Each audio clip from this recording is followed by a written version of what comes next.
What's up, everybody? Welcome to the Big Six Podcast, CBS Sports Daily NFL Podcast. I'm Brinson. I'm your host. It is, if you're watching with us live on YouTube, we recap every single primetime game on YouTube. It is Thursday, December 16th. For a few more minutes, if you're listening in the podcast form to the Chiefs-Chargers recap, it's probably Friday, December 17th.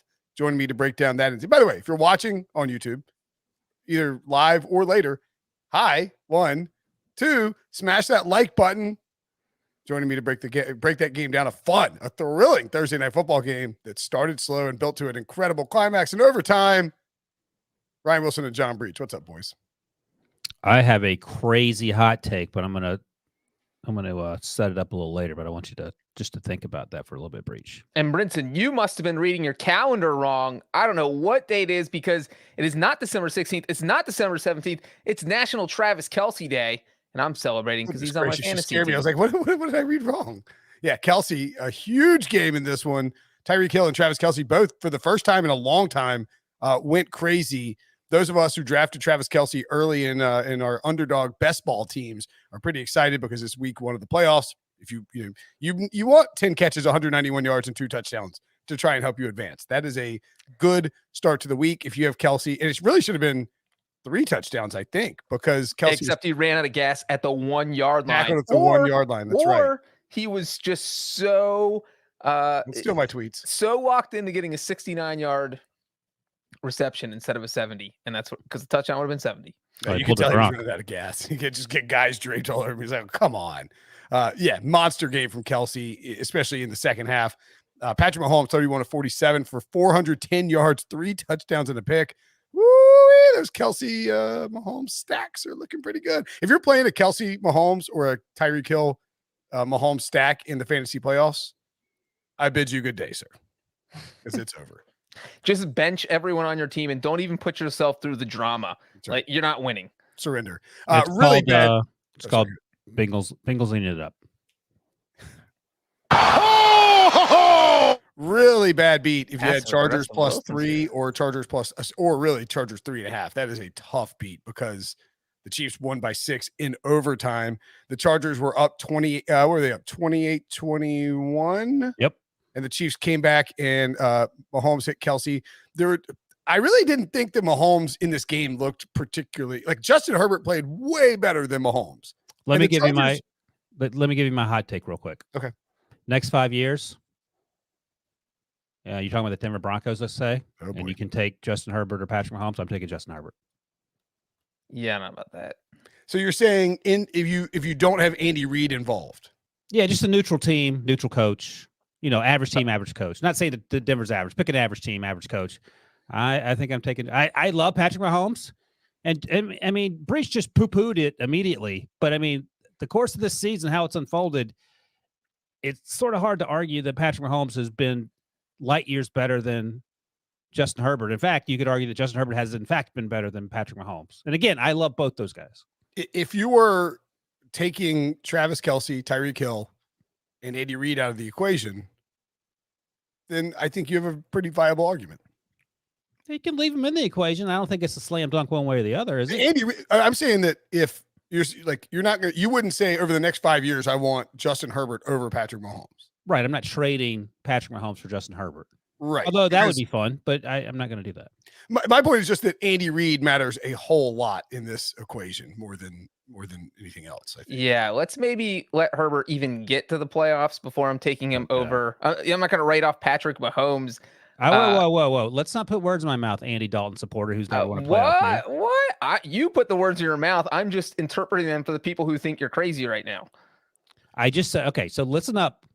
Get the wig that you cut off your head and stuffed in your earballs. Listen up. I mailed it to Brinson, so I'll have to mail it back. No, that's part of it. That's how the hair plugs work. Average team, average coach. That's it. I'm just asking you. It's not outlandish to think that Justin Herbert. All right, so Hugh Jackson's the coach, and you think Herbert would be better with you than Mahomes? What's the team? Well, take Joe Burrow off the Bengals. What are you doing in that situation? I'm taking Mahomes. Okay, that's fine. But I mean, it's not like out crazy. Of this, it's not crazy. No, it's not. It's not crazy. Herbert I'm not saying Case Keenum versus Patrick Mahomes. Now, here's the other question. If let's say the trade happens to Joe Burrow goes down for some wacky NFL rule allows the Bengals to replace him with either Patrick Mahomes or Justin Herbert. I think you 100% take Justin Herbert because he's still on his rookie contract. Yeah, and I think he might fare a little better behind a not terrible, but replacement level or worse offensive line. Patrick Mahomes moves well. I was going to say I actually disagree with that, Brinson, only because Mahomes is under contract through 2031, and Herbert will have had a big contract by then, and you'll be paying him way more per year in the end. I'm saying right now, Justin Herbert is a more valuable commodity because of his his low contract. Yeah, Breech. And by the way, this is the same guy I'm talking about myself who has to apologize every time he talks about Justin Herbert because I was so wrong about him coming out of the draft. So I'm willing to own that and know my mistakes. You made up for it with Mac Jones. Let's table the Herbert versus Mahomes discussion for a second because that's a good talk sort of post-break talk. I think we do have to dive right into the thing that everyone's talking about, which are the analytics. The Chargers went for it on fourth down. It felt like 15 times. It was actually only 5. They went 2 for 5. The Chiefs went 0 for 1. And I believe I didn't actually hear this because it was muted, but friend of the podcast, actually, I guess he's never been on. We should have him on. But Darren Smith in San Diego radio, who listens to the podcast and is a good friend of mine, texted me and said, Howie Long said, we can't even spell analytics, but tonight they took a beating. And why can't we spell it? I don't know, but apparently Howie Long can't. Fair enough. I'm pretty sure Terry Bradshaw can't spell analytics or cat. A dog. There's an old thing where some defensive player said that Terry Bradshaw couldn't spell cat if he spotted on the C and the A. That's right. I forgot about that. I do remember that, Ryan. I remember that. So people are up in arms about this, and for instance, Pete Prisco. If you had to guess where Pete Prisco stands on all this, where do you think he stands? He's very progressive in all aspects of his life, so I'd imagine he would go for it on every situation in fourth down. Learn the game. He's like, Brandon Staley, idiot, moron, cost his team the game. Going for it on fourth down, please take the points. Should have been up 7.5. Mm-hmm.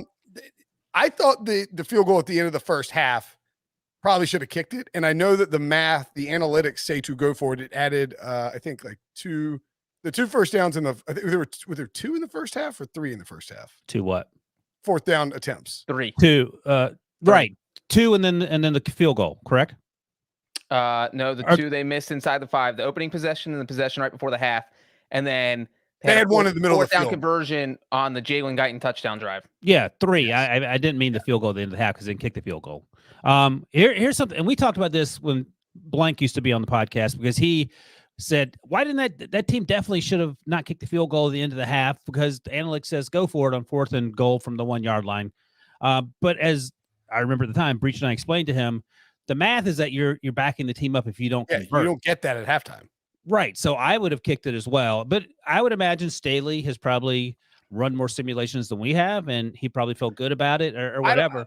But it's not even, again, and that's where, like, we talk about the numbers are black and white, but there's so much gray area with numbers and simulations where you're thinking we're up 14-10 right now. If we kick the field goal, we go up 17-10. The Chiefs get the ball first in the third quarter. So worst case scenario, when we touch the ball for the first time in the third quarter, we're not losing. Maybe we're tied 17-17, but we are guaranteed not to be losing. And so that's how I'd be thinking. And if I'm Brandon Staley, I'm also saying the Chiefs have not stopped us on offense the entire first half, didn't stop in the entire game. So that final possession of regulation, the whole game. Right. So if they haven't stopped us the whole entire first half and we get the ball, if we get the ball, our first possession of the third quarter, either leading or tied, we should win because now we're ahead possession wise because we're basically getting the first possession of this new game. But Breech, the only thing, and I agree with your conclusion, I don't agree necessarily with how you got there,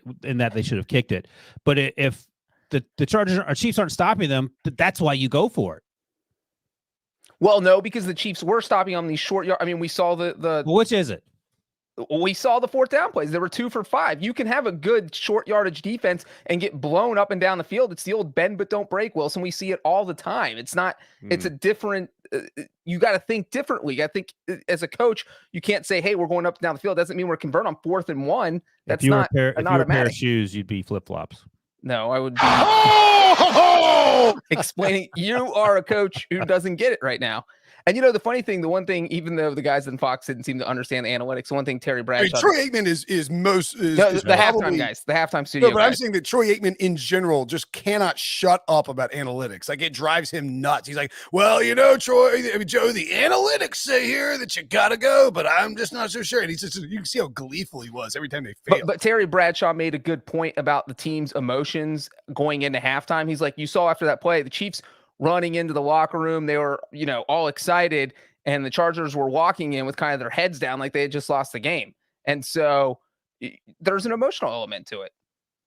But I think we all agree that kicking there felt like the better decision. Yeah, and the other thing too is you want to have good plays called. It didn't feel like the plays that the Chargers had drawn up for those 4th downs were necessarily, I don't want to say that they're like plus EV or minus EV, but they just didn't feel like stout plays that were going to succeed, So I don't have any issue with going forward on the 4th downs that Staley went for it. And I think if you're committed to something and you feel comfortable with it based on the research that you do, and I would imagine they have analytics people in that building that every week sort of update what they're doing, I'm fine with it. And I'm fine being committed to something, because what we get angry about when we do these podcasts is people that flip-flop back and forth, and you don't know what the hell they're going to do, and no one on the team knows what they're going to do. And the other thing too is we always say you can't beat the Chiefs kicking field goals. And that's the other thing. I mean, Breech is right about the end of half. I don't agree with how he got there, but being up a touchdown seems to make sense. I would have done that. There's no benefit to pinning the team back at the 1 yard line with 1 second on the clock in the second quarter. The other thing I wanted to ask about, and we can circle back, but just quickly, when and Breech tweeted about this, when the Chargers scored late in the game to make it an 8-point lead, and Breech wondered why they didn't go for 2. I think the analytics said don't go for it. I don't know what the math is there, but I don't see what the down. Why would the analytics say not to go for it? That's why I said I don't know.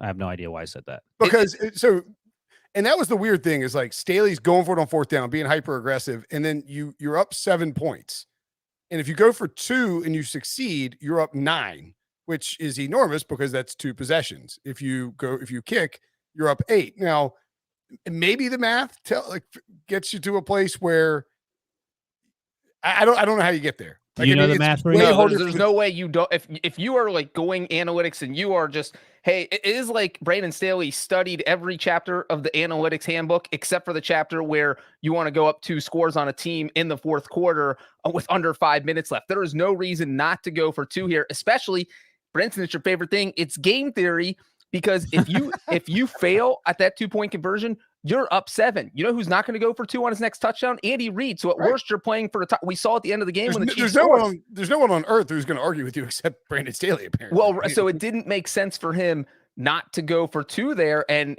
if they get that, maybe they win this game. So I don't know why you're going for on every 4th down and being hyper aggressive. And then on the one play where you can maybe put the game out of reach, you decide you're not going to be hyper aggressive. I like to. There's a tweet from Mike McClure of our friend of the podcast from Sportsline and Early Edge podcast. You should check it out. They do great stuff. But McClure tweeted, he's like, everyone in the world thinks Brandon Staley's an idiot right now. He's like, the old people are mad because he's going for it on 4th down, and then the actual sharp people are furious that he didn't go for 2 on that after that touchdown. I actually was fine with the way he called the game. I had issues with the field goal at the end of the half that he didn't take, and the 8 versus 9 point lead that he had a chance to convert. I was curious about that. So, Breech, no one tweeted at you as to why it made sense mathematically just to settle for the 8? No. Okay. I did get one tweet that said that where a guy cussed at me. Good. Let's see. And in fairness too, like on some of those 4th down plays, can you shut the F up with the analytics, you dumb B? That dumb B? That's a dunk. B. Up high, rhymes with snitch. Yeah, I know. And starts with a B. Maybe he's calling you dumb Breech. That's what. No, he didn't write B. He wrote the word that rhymes with snitch and starts with a B. Dumb. Yeah. I see. You're dumb britches. Something like that. Your pants. There's just no way you don't go for 2 there. Yeah, right. But on some of the 4th downs too, and I was ripping the play calls. It is worth pointing out, as I think some people in the chat noted that. And by the way, if you're in the chat, you're watching on YouTube, hit that like button. Let's get those numbers up. We'll give away a freaking hat. Can I just say generally that I love this game. This game was fun. I don't know if it necessarily reveals any strengths or weaknesses about these teams that we didn't already know. It's not like one team just laid an egg. What? Well, I would say two things that sort of flew under the radar just because of all the analytics talk. Although this got mentioned a lot on the broadcast, Chris Jones is a Jenga piece for that Chiefs defense. Sort of important. Hugely important. I mean, the Chargers were able to pound the ball, run all over them, do whatever they wanted in that run game. And then Trey Pipkins, who filled in for Rashawn Slater, did a really nice job. That offensive line for the Chargers had a fantastic game. And that was key because, with no Chris Jones, and no Slater, how we didn't know how those would cancel each other out or how that would have an impact on the rest of those units. And clearly, the Slater loss is big and he'll be back, but the Pipkins was able to step in. That was a big game for him. And also, so Mike Williams dropped a touchdown, or is that right? He did. Mike Williams had 3 immediate end zone targets. The Chargers ran the ball down. So they got the ball, pound the ball they pound the ball down with Eckler. They get down there, and then Mike Williams is targeted 3 times, can't pull it in, had a drop, and then the next play, the 4th down, was the Parham play. So Mike Williams Parham technically dropped it, but he was concussed when he hit the ground, and Jared Cook dropped the ball that could have been a touchdown. But as for even though we're yelling and screaming about the 4th down stuff, actually we're not. People are upset about it. There are a few instances that we pointed out. That's why I don't have any issue with Brandon Staley's play calling. Because they could have won the game certainly by whatever 5, 6, 7 points. The Donald Parham thing was scary to watch because he just hit his head, and we see guys hit their head every week, and sometimes they go to the sidelines and for a breather, and sometimes they go into the blue tent. But he was obviously knocked out, and it's called when your arms go up like his did. It's called it's called fencing in terms of concussions, because it happens a lot. We've seen football players do that. It's an involuntary reaction, right? But when your brain gets sloshed around your skull, basically. And I would just advise, and I've talked about this before, it drives me crazy. I would advise people who covered these games, like television broadcast folks, I would have a conversation and inform the camera people and the producers and say, hey, here's an idea. If someone gets knocked out, let's not put a camera right in their face like someone who's being sort of, a jerk about someone who's potentially seriously injured.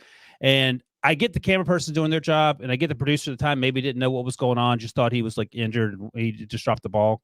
But they show gruesome injuries when people break their legs or whatever, and they show this sort of stuff. I mean, these people have families, man. They don't want to see their sons or husbands or fathers laying on the ground. So just something to think about. I'm not blaming anyone for being a jerk, but it's something that you could be a little more sensitive to going forward, I feel like. Yeah, I'm with you. And then we're not trying to criticize another network's broadcasting. No, I'm not. I'm just saying. I think a sweeping generalization too. People need to be informed about what's going on. That's all I'm saying. Now, just a couple things on that. I agree with you. I would also add that the Chargers had no update on Donald Parham. He was sent to the hospital for further evaluation. And right. I thought Fox did do a good job of that, saying, look, we don't have an update because everybody wanted to know about it. But in doing so, they kept kind of circling back to it. And at one point, just leave it alone. They show him being carted out and his hands are shaking. And Joe Buck said, we don't want to speculate on what may have happened. And then added that it's very cold for Los Angeles down on the field tonight, which was a very weird thing to interject. I think Joe Buck's awesome. I think it's one of those things where he didn't know what to say. He was trying to. It's a tough spot. It's a really perhaps tough spot. Make people feel good who are watching. I don't know, but you're right. Just don't talk about it. Say Parham's at the hospital, and we'll let you know what we find out. But more importantly, don't have the camera shoved in his face. And again, I'm not blaming the camera person or the producer. They may not have known. They didn't know the symptoms or whatever. But just going forward, let's try to be a little better. And again, I agree with you. It's also if you don't show anything, if you just go away from it, because I think that we've done that sometimes with these big CBS games where they'll come back for commercial and Nance is like, hey, we're not going to show you the video. It's a pretty nasty injury, but it's also it's a tough spot because you do want to give your viewers to know what happened in most Here's cases. The thing. If we're not showing dumbasses that run to the field and try to make a spectacle of themselves, we cannot show injuries. I mean, it's pretty simple. And what happens is we get, Harlan doing the play-by-play of the cops chasing down the guy on the field who's drunk. This guy is drunk. Yeah, I mean, that's fine. We don't need to see it. Just say, Donald Parham is down. He's not moving. They're checking on him. And then, let's say a prayer for him and let's not scare the crap out of his family and friends. That's all I'm saying. I'm not blaming Fox. I'm just saying in general, because everybody does it. I think it is a perfectly reasonable suggestion to broadcast booths and production crews. So you said there are no sweeping, no real sweeping generalizations. I mean, the Chiefs are probably going to win the division now. Oh, so well, let's finish talking about Parham real quick. Is that he had evaluation for a head injury, and he was in stable conditions. That was the good news because he was taken to the hospital immediately after that. And he was able to move his extremities. Do we know? That was not part of the update. But stable condition is obviously good instead of like critical or something that could obviously be worse. All right, we'll take it. And then one little minor nitpick. There was like no mention of. I guess Mike Williams was just fine, but there was like no mention of because he got hurt on the previous player. The before. And I understand that the Parham thing is taking precedent over it, but it was. Well, he came back out there, so he must have been okay. He went out there for like a little bit, and then he missed the next possession. And then was back on the field. And look, the Chargers never sent out a tweet about Mike Williams either. So, I mean, it sounded like it seemed like Fox was sort of getting stonewalled by the Chargers, who understandably were not, overly concerned with Mike Williams, who appeared to be fine because they have the Donald Parham situation on their hand. It's a tough situation for everybody involved. And we are glad that Donald Parham, who is awesome, I love Donald Parham, is doing okay. This holiday season, the best deal in wireless is at Mint Mobile. Right now, when you switch to Mint Mobile and buy any 3-month plan, you'll get another 3 months for free. I got to tell you, you talk about 3 free months of anything right now. I am interested because I don't know about you guys around holidays, the old boss downstairs gets a little loose with the swiping of the card every which way. She's like, I've talked to plenty of people. This is a perfectly reasonable Christmas budget. I haven't talked to anybody. You're just making it up and telling me that. So you learn the game, Brinson. Yeah, that's right. Learn the game. But that's why Mint Mobile, trust me, Mint Mobile, cost-effective, highly efficient wireless service. Have used it. It's fantastic. They do a great job with it, and it's simple. It's the first company to sell premium wireless service online only, no brick and mortar. So they cut down on the cost. Mint Mobile lets you save a ton with phone plans starting at just $15 a month. Take advantage of this limited time holiday sale and get any 3-month Mint Mobile plan plus 3 more months for free at mintmobile.com/pick6. That's mintmobile.com/pick6, PICKSIX. Go check it out and get your wireless plan slashed to a much better rate, and then you can afford Oculus VR or whatever your child wants for Christmas. Oculus VR. What are we doing here? Yeah, my nephews were playing that when I was down there for Thanksgiving. Did you try it out? I did not try it out because they were too busy playing it. I didn't want. They were just going crazy, and I almost got stabbed like 4 times. That's how it works, right? You don't believe this, but I've never even heard of Oculus VR. I'm not. That is literally the least surprising reality thing I've heard in the last 6 months. Get them a Game Boy Tetris. See if they like that just as good. That's probably will not. Smash that like button. We're trying to give away a hat. Got to get the numbers up though. Keep hitting it. And we have enough people watching the show to get there. So if you haven't hit the like button yet, hit it now, and we will. And look, if you're hate watching, hit the hate button. It's the same button, and we'll just know that you mean that you hate us instead of like us. Is it the same button? I'm just trying to fool them. Oh, right. Yeah, if you hate us, the thumbs up is thumbs. If you give us a thumbs up to confirm that you do hate us. If you or just turn your computer upside down and hit the thumbs down button. Oh, we're actually Devo's going a lower number tonight than usual. So yeah, we should be able to get there. Smash that like button, guys. Okay, so Chargers Chiefs final score, if I'm pretty sure I mentioned it, but 34-28 in overtime. The Chiefs cover. The over hits. It was a 14-10 at half, so a ton of points in that second half. Could have been 17-10 at half. Could have been 17-10. You know what's funny is that What? I actually thought they should have kicked the field goal on the first drive more than the halftime drive. I was 50-50. I thought going for it from the 5 was pretty. From the 4th and goal from the 5 is pretty aggressive. It's not easy to score down the end zone because you only have a. They had like 2 touchdowns though. I mean, the Mike Williams had a couple, and then Parham unfortunately hit the ground. He had caught the ball. I mean, that's true, but they didn't. You know, like it's. But I think that Brandon Staley's mindset was, we're not, and you just said this, we're not going to beat him kicking field goals. No, that's what Brinson said. And he said that people used to think that you can't beat the Chiefs kicking field goals. But in my mindset, I'm thinking we just got a 75-yard kickoff return to start the game. They stonewalled us on 3 straight plays from the 5. So, we didn't do anything. We didn't even gain a yard. So why not just get some points, put them on edge early, take the early lead. If it's from the 1 or 2, it makes more sense. Go for the touchdown. From the 5, it just seemed like. If you're playing the Jaguars, I sort of get it because, at the end of the day, they're going to score 2 points. Well, that's the other part is that if you go for it and don't get it, you're not playing Jacksonville. If you're playing Jacksonville or Houston, they're going to get the ball at the 5-yard line. You feel like you're going to safety them. You give the ball to Patrick Mahomes and the Chiefs offense. Yeah. They have a legit shot of scoring a touchdown. Right, they went 11 plays, 95 yards for a touchdown. Right. An absolute march. And at that point, it was like, oh, man. Are the Chiefs back? Are back? Yeah. But I think but they something else to keep in mind, like back in my graduate school days when I was less dumb than I am now. I mean, there, and you're right, Breech. There is no black and white. And when you talk about risk, and this is about taking risk, Brandon Staley's he's a risk taker. I'm probably more risk neutral, and you're risk averse in some of these situations, and that's fine. That's just how you are. Now, the probabilities, when you add them all up, say it's in your best interest to go for it. But if you're risk averse, you're still risk averse. You may be less inclined to do so. So maybe that's something to keep in mind. I mean, I understand what you're saying, and I don't hate it. But I was fine with Staley's decisions to go for it. And I typically have agreed with most of the things he's done. And I'm sure maybe that'll change if he continues to not convert. But I like the aggressiveness.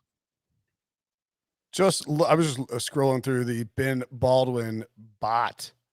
And, so 4th and 5 at the KC 5, the first drive. What's that? What do you say on that one? Recommendation strong, go for it. Adds 3.1 win probability to it. Herbert incomplete to Parham. Parham gets hurt, of course. It moves it from 40% to 43%. And then the 4th and 1 at the KC 33, go for it. Medium, go for it. They get it. And then 4th and 1 at the 1, which is at the end of the first half, was just a medium, adds 2% win probability. Let me ask you this, and this is from Clarence G in the comments, thank you, Clarence, for joining us. I don't know why you have nothing else going on in your life, but thank you for joining us at all these live shows. He asked, does Bill Belichick kick the field goal at the end of the first half? And I would add to that, Breech, does he kick the field goal on that first drive?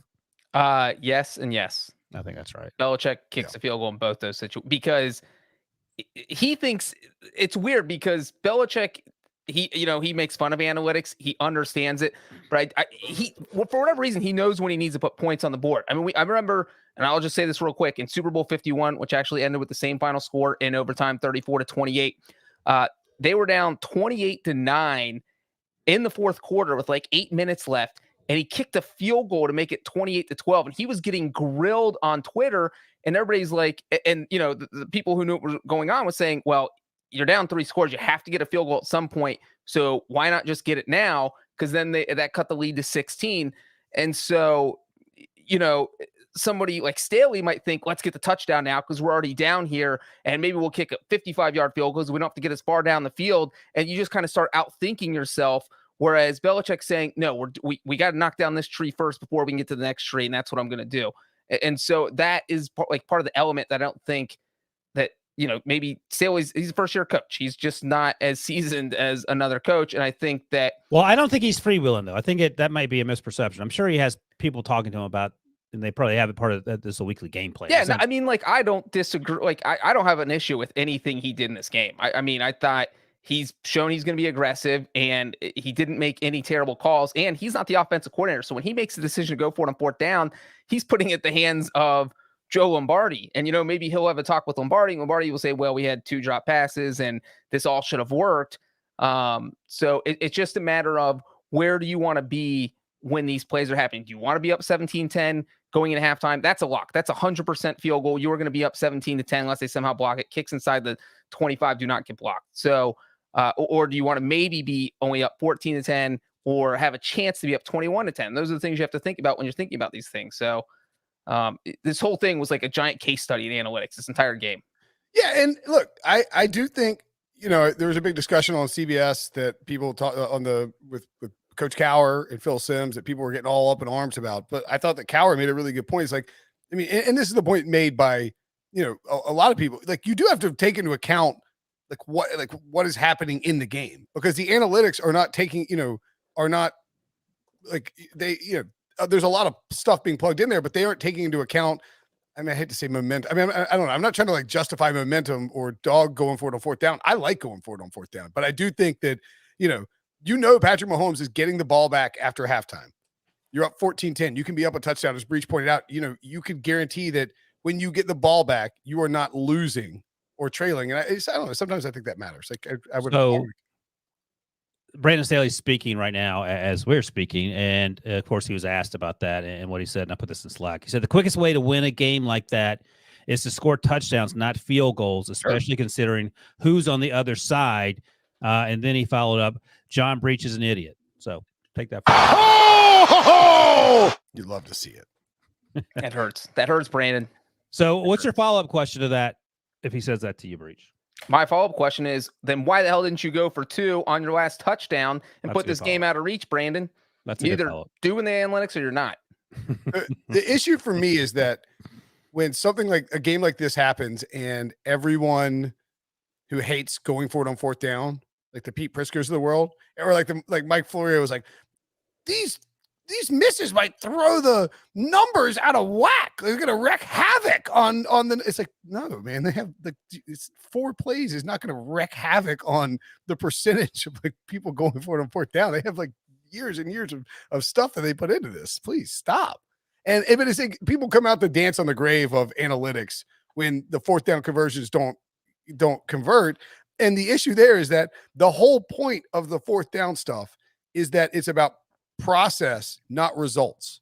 Like you're not going to get the fourth down conversions 75% of the time. That's what the math says. There is a certain percentage you're going to convert, and that means sometimes you're going to miss it. So when you miss it, you can't be like, oh well, I mean this is an idiot's idea. It's just it's going to be like a 55% type of thing, right? You're doing the math and you're splitting the points. So you go for a touchdown half the time, that's 3.5 points. You kick a field goal, that's 90%, that's 2.7 points or whatever. Exactly. That's the math you're doing. I have a question. Can we hear Brandon Staley live and in person? Debo, is that for one and scored, you might have won the game. Can you talk as a coach how you balance that? Yeah, it's not easy. For sure. It's a great question, and I love the answer. It's life in the NFL. When in decision making like that. And I think that from where my mindset is that I know that the quickest way to win a game like that is to score touchdowns, not field goals, especially considering who's on the other side. And to me, when you feel like you're in an advantage situation, when you don't feel like it's a gamble, when you feel like this is an advantage for you, then that's going to be our mindset.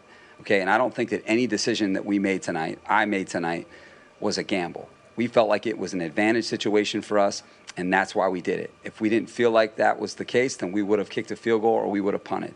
And that's the way we're going to do things around here. And, I know that our team embraces that mindset, and we're going to continue to do it every game we play moving forward. See, this is why Brandon's awesome. But did he get asked about the 2-point conversion? I'm assuming he will. But his point is absolutely correct.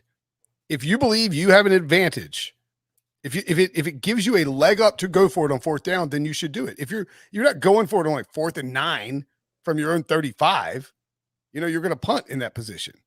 But you're setting up your offensive game plan and you are calling plays. When it's 3rd and 5, you're setting it up so that way you have an advantage opportunity on fourth down. That is out leveraging everyone else. Well, not everyone else, but and there's a lot of theory to prove that, where at college overtime is a great example where the team that gets the ball second knows what they need, so they always can go for it on fourth down. Whereas, the first team that has the first possession is playing a normal game. And so if the team always is going for it on fourth down has the advantage, then why wouldn't you just do that the entire game? So like everything Staley is doing makes sense. We're just saying in the context of the game, was this correct? The gray areas, was this correct there? The black and white, yes, it's correct. It's absolutely correct. I'm fine Except with for the it. And two-point conversion. this is why I love Brandon Staley. He's my new crush, I think. But how many times on this podcast, when we do the live shows, have we said, why in God's name did that team on 3rd and 10 throw a 40-yard bomb when all they had to do is get 5 yards or 6 yards, knowing that they have 2 downs to continue this drive late in the game? It happens all the time. All the time. We yell and scream about it, and it's just sort of weird. I mean, we all agree that Brandon Staley is aggressive. We like it. Some just less than others, and whatever, that's fine. But it is weird that the pushback.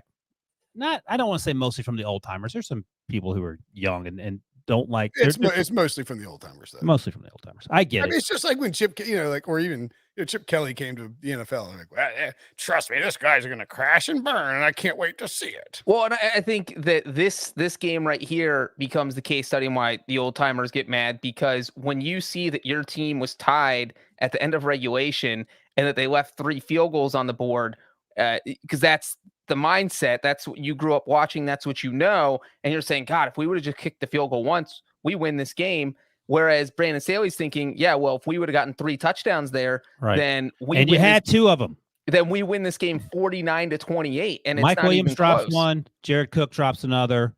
We don't even have to worry about the Parham catch if Williams catches the first one. And by the way, all these field goals, and someone mentions this in the comments, kickers always make the field goals they don't have to actually kick.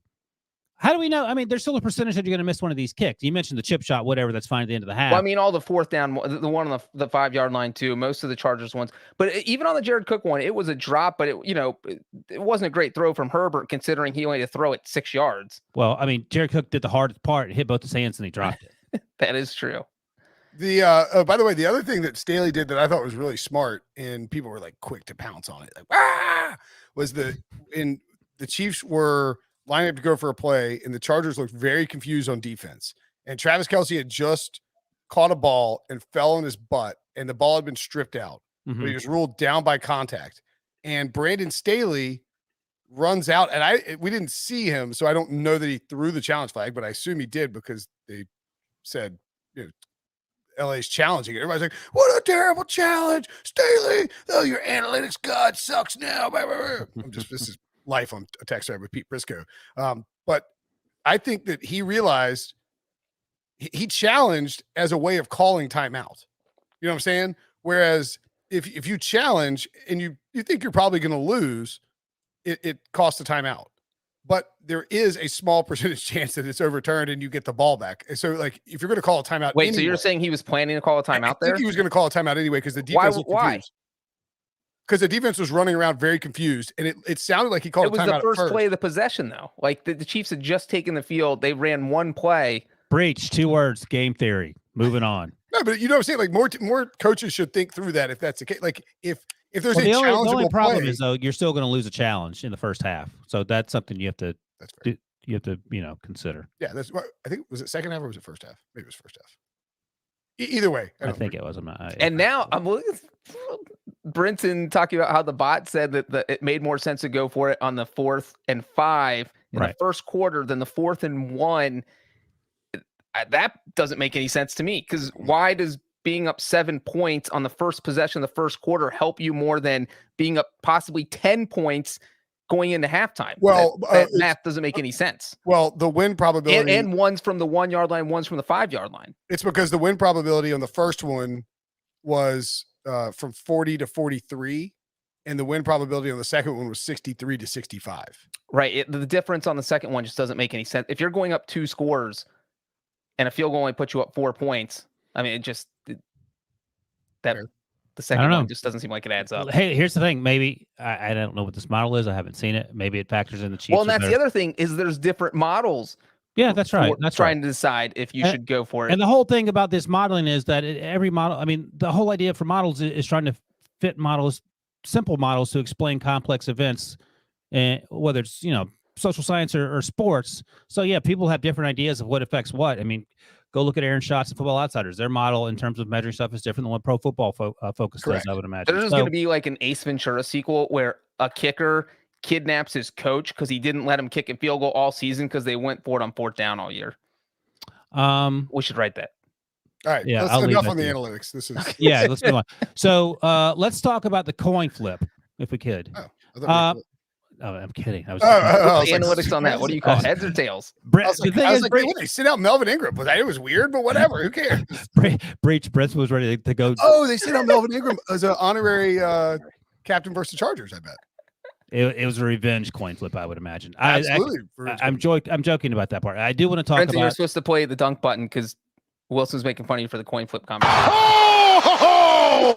All right, so we're gonna give away a hat. If you're in, as I just wrote in chat, if you've been hanging around for the hat, we'll give it away in a little bit.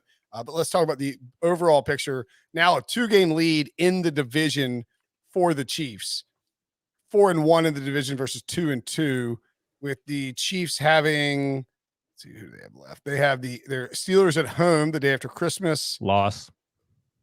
For the Steelers, probably yes. Yes. On a 10-day break. I mean, Andy Reid off a mini bye. Reid off a mini bye. Then they're at the Bengals. Ooh, this is fun. All right, here's the wins over Wilson spread for that game. -97 for the away team. The Bengals gonna be favored by that many? That's crazy. No, they're going to be underdogs by 97. Why 97? This division's the Chiefs have this division locked up. There's no way they're losing it. And then they're at the Broncos to close out. If they just go 2-1, they win the division no matter what the Broncos do. So let me ask you that, Breech. I think I agree. I 100% agree with that. I imagine Brinson does too. Now let's talk about they're now the number 1 seed because the Patriots haven't played yet. They play on Saturday. Who's going to win the AFC? I feel pretty good about the Chiefs right now. I mean, the Patriots played the Colts. That's a huge game for them. If they get over the Colts, I feel like the Patriots are not in the driver's seat, but I feel really good about the trajectory of that team. I think worst case scenario, the Chiefs go 2-1. That's worst. So they're either 12-5 12-5. I mean, 13-4 is going to win the comp. Was going to 13 or 4 or 12-5, and then the Patriots.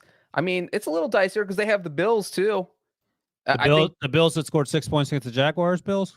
The Bills that played 14-10 in a windy mess. I mean, the Patriots could easily go 0-2 in their next 2 games. Wouldn't be crazy against the Colts and Bills. Not easily. It wouldn't be an insane thing to They have Mac Jones. Agreed. All right. What about the Titans? They're 9-4. I was gonna say, don't sleep on the Titans. They are 9-4, and they have the Dolphins and Texans still on their schedule. They're going to lose this week, but after that, they can get hot. Yeah, but they play the 49ers too. At the Steelers, 49ers at home on Thursday on a short week. That's a pretty good spot for them at least, though. So East-ish coast. Let me ask you this question. Let me ask the most important question. If the Steelers beat the Titans and the Chiefs in back-to-back weeks, are they going to make the playoffs? Yes. Okay. That's all I wanted to know. Yeah. All right. So the Texans, I think, worst case, go 2-2. All right. Let's so Titans. I'm going to take Texans. I'm going to take the Patriots to win the division as the conference as we sit here. Breech, are you taking the Titans or the Chiefs?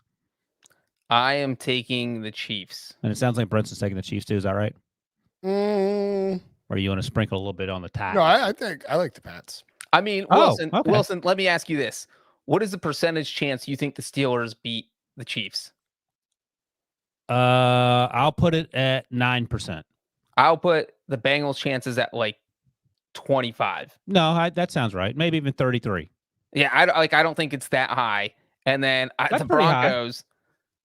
I mean, the Bengals definitely have the best chance out of those 3 remaining teams, but they're still the Chiefs are going to be favored in all of those games.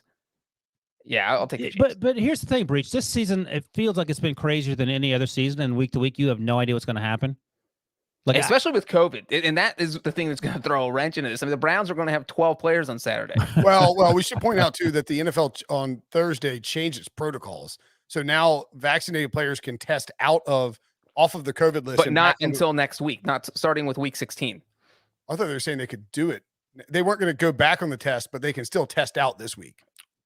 So if you're playing on Sunday, I think that Baker Mayfield was all upset because they wouldn't. He was mad. He was mad that they came in and tested a bunch of guys. There were positives, and then they changed the protocols. Well, no, he was mad that they told everybody they wouldn't have to test in the morning, then had possibly infected people practicing together, and then told them after that practice they would have to test, and that their players might have infected each other, even though they thought they weren't going to have to test. Well, the Browns are kind of hosed because if you went on if you went on the list on Thursday, you would have to test. Like you would have 2 days in. or you would have, you won't have 2 days because they're playing Saturday. But yeah, I mean, the protocols are different, which will help the rosters. Hopefully, Is there any way that the Chargers? That's what I was going to ask. Go south as opposed to hang around at 5, or perhaps, well, they're not going to get above 5. So I guess 5 is as high as they could go. Oh, yeah. Somebody in chat asked, Arjun Jaswal asked, any chance do the Chargers make the playoffs? So here's the thing. The Chargers are going to win out. I think they play at Houston, then Denver, then at Vegas. I think 2-1 worst case. 65% chance they win out. Is that too high? Maybe a little high because 2 of those are divisional rivalry games. And look, the Broncos are 7-6 and fighting for the playoffs. Las Vegas 6-7, but not technically dead at all. I'll say 55%. And they're both on the road. No, Broncos. No, the Raiders game's on the road. Yeah. I mean, there's a chance they could. They are. I think they're more than likely going to go 2-1. And 2-1, that'll get them to 10 wins, and they're in. Yes, 10 wins is probably going to get you. It will 100% get you in. I mean, you look at yeah, probably the Colts, who are right behind them in the wild card. Obviously, have to play the Patriots this week, and that's not very good chance they end up losing that game. The Bills play the Panthers, obviously the other wild card team right now, and I think we all agree the Bills probably win this game, but the Bills are going to stomp the Panthers. Has been such a so. If say the Colts lose because they're playing the Patriots, the Bills win, they're 8-6, and then you have the Bengals Broncos winner also 8-6. So there's definitely going to be a lot. The Chargers winning this week is the only 8-5 wild card team. Now they're in a log jam, so at least it's conceivable that they miss, but I don't think they do. If you know what's annoying, Wilson, is that so we have 4 weeks of football, 15, 16, 17, 4 weeks of football left, minus 1 game. Every single week, I just make sure. Every single week, we're going to have to hear how. Oh God, the Bengals are the key to the playoff race in the AFC because they have the Broncos, Ravens, Chiefs, and Browns. That Browns game might be the Sunday nighter with a wild card spot on the line. They don't have any players. Like the Bengals are going to probably determine who ends up winning the AFC North and who gets the number 1 seed. By the way, it won't be Bengals podcast. You sort of glossed over this, Breech, but the Panthers, who have to play the Bills this week, they're currently 12th. They're not out of the playoffs race. If you're David Tepper, do you hire Urban Meyer since you're playing the Bills? Pick his brain. That's the only team. Urban Meyer 2-0 against the AFC East this year, 0-11 against everyone else. So maybe there's a path. Boom. Maybe the Bills should hire Urban Meyer. It doesn't lose. One thing I know some folks talk about this in chat. I think it warrants mentioning. We were talking about Mahomes and Herbert before. Patrick Mahomes looked bad at various points of this game, and like 70%. Back to my hot take. That's sort of what put the seed in my head. Well, I mean, Mahomes looked on the scripted first drive. He looked awesome, and you're thinking like, holy crap, the Chiefs are back, as we said earlier, and then he looked really good on the drive to tie it at 28 all, but he was running a lot. 32 rushing yards. It's some good runs. Yeah, it's some good runs, but he was like dirting balls and. Well, he missed a touchdown to Mecole Hardman when he didn't have the laces. And Quincy Avery, who's a quarterback's coach, he worked with Deshaun Watson. Wasn't that the 4th down call? Yeah, he worked with Deshaun Watson. He worked with Trey Lance, and he said on Twitter that the laces aren't the issue. Anybody can throw a ball without laces. He said his footwork is so sort of wonked up that played a part in him just throwing the ball in the dirt. And that we talked about the Chiefs missing those short touchdowns. That was the worst miss of the touchdown throws. He was, wide open. Chargers, but yeah. Yeah, I mean, I don't see, and that's where, in Wilson's Herbert thing to start the podcast, where I don't know if we all watched the same game. I didn't really feel like Herbert outplayed Mahomes. I mean, Patrick Mahomes came up absolutely clutch in the 4th quarter. They had 3 drives of 75 yards or more, touchdown drives, starting with 8 minutes left in the 4th quarter, and that's why they won this game. And Mahomes, obviously, engineering all 3 of the 75 yards. It's not like they got a fluky play and had like a 10-yard drive. 3 touchdown drives of 75 yards or more over the final 8 minutes of the game. No one's saying that Mahomes wasn't better down the stretch when he was, but I mean, he was like kind of running around, making playground stuff. There's a guy that slipped on a, I don't know. And counterpoint, using Breech's dumb logic, Ben Roethlisberger's as good as Patrick Mahomes because he lit up the Chargers defense. Counterpoint, They punted once in the entire game. Couldn't hear you. Get dunked on. I love it. There's something a little bit off about Mahomes. He wasn't garbage. It's just there's a standard that's been set by Patrick Mahomes. It's basically his we fault expect for from being him. so good. If 410 yards and 3 touchdowns is being off, then like good luck satisfying the critics, Patrick. All I said was I like both quarterbacks a lot, but I would take Justin Herbert, I think, on a neutral team with a neutral coach. That's it. And you're taking it as a personal affront. I know, so weird. No, you guys both said Mahomes struggled and didn't look right. He didn't look right the first half. Well, he went 12 of 16 for 112 yards. He only threw 4 incompletions, and one of them was a drop. What do you want from him? Dude, he's completing like low 60%. He's completing like 64% of his passes over their 7 games. I just told you he completed 75% of his pass in a first half where Ryan said he played bad and didn't look right. And he finished with 65.9%. So and like, the other incompletion was an interception at the -1 yard line, dum-dum. I mean, is that a problem? On a tipped interception that Herbert threw a tipped interception too. We can all agree that Patrick Mahomes had a very nice game and also didn't look like Patrick Mahomes at the way that we've expected him to look the last few years heading into the postseason. Like that's and that's a concern. We're in a world now where Brinson is the voice of reason and you're the hot take artist. What's going on? All right, we got a winner. This guy's crazy. Who is it? What was my hat? Debo has spun the randomizer, and the winner is. Debo on a drum roll. Chin Silvius is our winner of the hat. Congratulations. You are now part of the elite hashtag Brinson. Welcome to the club, Jen. Have you mailed the hats, by the way? Tomorrow I have to mail them. I will do it. They'll be overnighted to you, Debo. So hopefully, when are you leaving?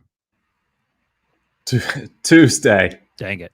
Might have you send it to Pennsylvania. Send me that address just in case. So your mom can get I'll put a bow on it and I'll say, please open Miss Debo. And she'll be like, why do I have 25 Brinson Sucks hats for Christmas? Yeah, who's Brinson? Oh, that's that guy that Debo always, she calls him Debo, that he hates. That's a guy that Eric talks mean about all holidays.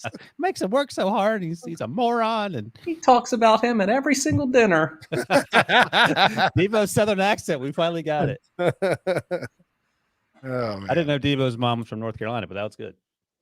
All right. What do we want to do? Wrap it up? Call it a day? Yeah, Breech needs to regroup after all that crazy talk he just laid on. What was my crazy talk?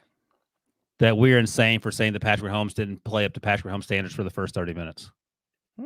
Your argument is like, he had tons of passing yards. He threw the ball overhand. Yeah. No, he didn't throw. He 12 of 16. What does that mean? Why do you keep citing this first half stats? Because that's when you said he played bad. That's why. You guys said he played bad in the first half. So I'm giving you his first half stats. No, I thought he had multiple drives where he looked like, but that's sort of the thing. It's like almost adrenaline based where he looked like comfortable Mahomes and he was, making plays out of the pocket, doing playground stuff. But by and large, I just thought that he was pretty, I don't know.